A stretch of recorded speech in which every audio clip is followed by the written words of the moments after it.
Assalamualaikum warahmatullahi wabarakatuh. Perkenalkan, nama saya Hadijah Ahmad Maina Rahmatillah dari Prodi Pariwisata S1. Pada kesempatan kali ini, saya akan membahas mengenai strategi dan kebijakan pemerintah dalam pengembangan dunia pariwisata dan ekonomi kreatif di tengah pandemi coronavirus atau COVID-19. Dosen pada mata kuliah kebijakan pariwisata ini adalah Ibu Mina S. Hayadi SPD Empar. Kementerian Pariwisata dan Ekonomi Kreatif atau Badan Pariwisata dan Ekonomi Kreatif dibentuk melalui Keputusan Presiden Nomor 113 Perp tahun 2019 tentang pembentukan Kementerian Negara dan pengangkatan Menteri Negara Kabinet Indonesia Maju periode tahun 2019 sampai 2024. Tugas dan fungsi Kemenparekraf diatur dalam Peraturan Presiden atau Perpres Republik Indonesia Nomor 96 tahun 2019 tentang Kementerian Pariwisata dan Ekonomi Kreatif atau Badan Pariwisata dan Ekonomi Kreatif.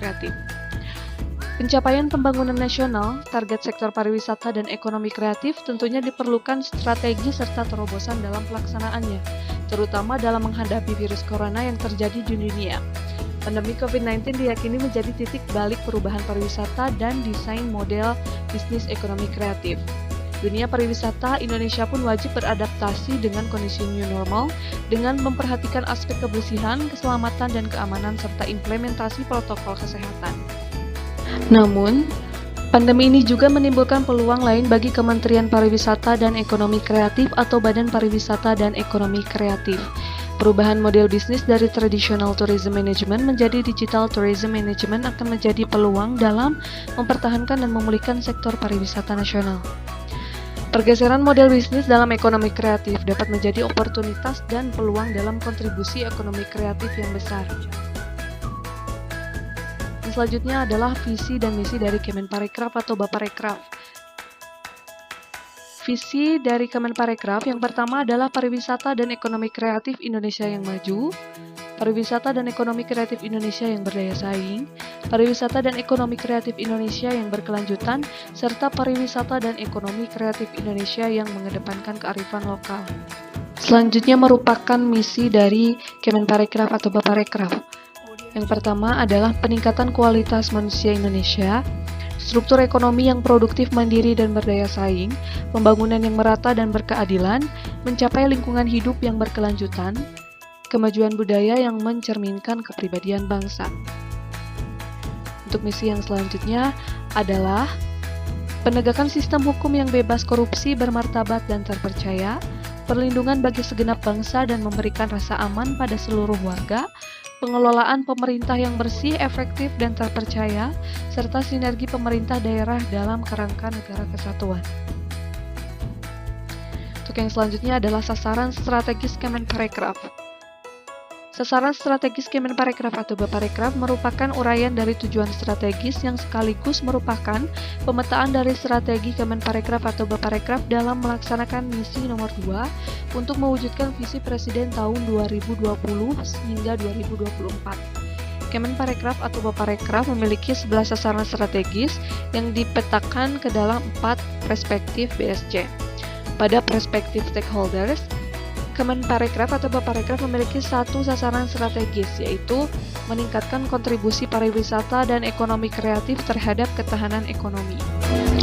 Pada perspektif customer, Kemenparekraf atau Baparekraf memiliki 6 sasaran strategis, yaitu meningkatnya nilai tambah ekonomi kreatif nasional, meningkatnya kualitas dan jumlah wisatawan, meningkatnya daya saing destinasi dan industri pariwisata nasional, tersedianya produk pariwisata sesuai kebutuhan, bertumbuhnya investasi dan akses pembiayaan, serta meningkatnya kemampuan industri sektor pariwisata dan ekonomi kreatif nasional, serta terlindungnya kekayaan intelektual bidang pariwisata dan ekonomi kreatif.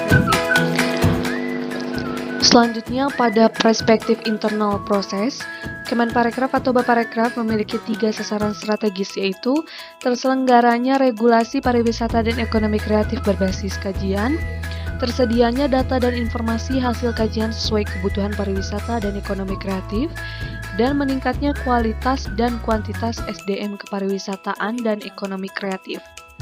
Selanjutnya, pada perspektif learn and growth, Kemenparekraf atau Baparekraf memiliki satu sasaran strategis, yaitu terwujudnya reformasi birokrasi Kementerian Pariwisata dan Ekonomi Kreatif menuju birokrasi yang profesional.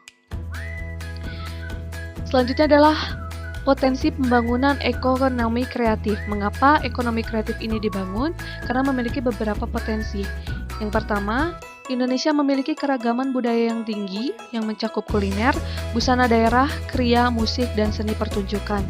Keragaman sumber daya alam sebagai bahan baku untuk kriya dan kuliner. Bonus demografi di mana jumlah penduduk usia produktif atau usia muda sangat dominan, serta jumlah kelas menengah Indonesia sebagai konsumen produk ekonomi kreatif sangat besar menjadi basis pasar domestik. Selanjutnya adalah tujuan. Tujuan Kemenparekraf atau Baparekraf tahun 2020 hingga 2024 adalah meningkatnya kontribusi pariwisata dan ekonomi kreatif terhadap ketahanan ekonomi nasional. Pencapaian tujuan ini diukur dalam 3 indikator, yaitu nilai devisa pariwisata, kontribusi PDB pariwisata, serta nilai ekspor penduduk ekonomi kreatif. Arah kebijakan dan strategi Kemenparekraf atau Baparekraf. Arah kebijakan dan strategi Kemenparekraf ini menggambarkan spirit dan upaya yang dilakukan untuk mengubah kondisi saat ini menjadi kondisi yang diinginkan. Strategi yang dilakukan terkait arah kebijakan ini adalah strategi yang pertama, mengembangkan produk ekonomi kreatif berbasis kekayaan intelektual pada kawasan ekonomi kreatif dan klaster penguatan ekonomi kreatif.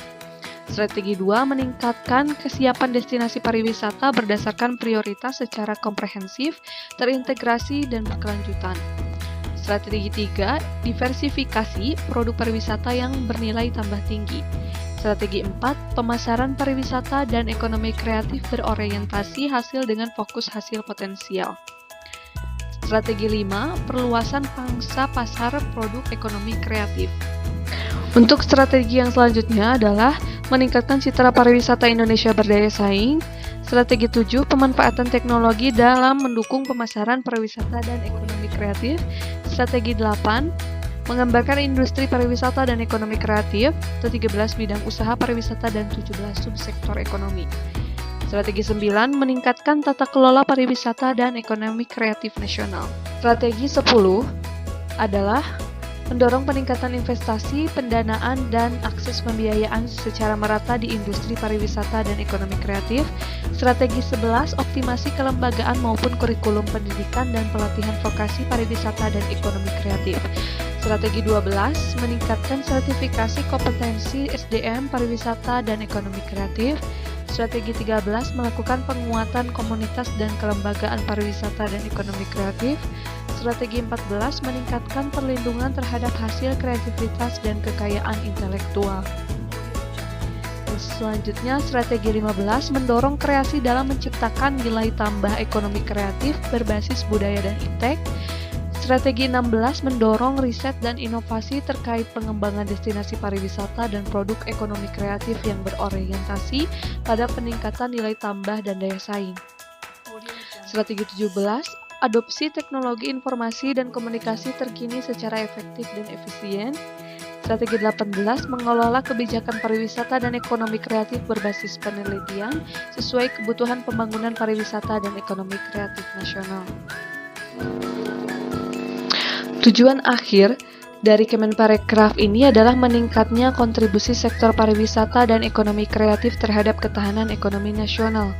Tujuan akhir tersebut dapat terwujud melalui pariwisata yang berkualitas atau quality tourism experience, pariwisata yang berbasis ekonomi kreatif maupun pertumbuhan nilai tambah ekonomi kreatif yang diharapkan dapat menjadi penggerak ekonomi nasional.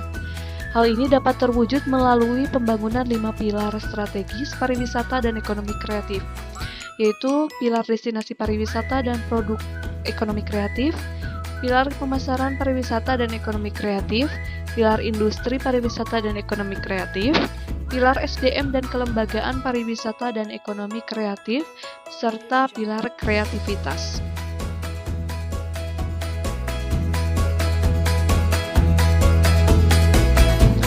Sekian pembahasan yang dapat saya sampaikan. Mohon maaf apabila banyaknya kekurangan dalam penyampaian materi. Terima kasih banyak. Selamat sore. Wassalamualaikum warahmatullahi wabarakatuh.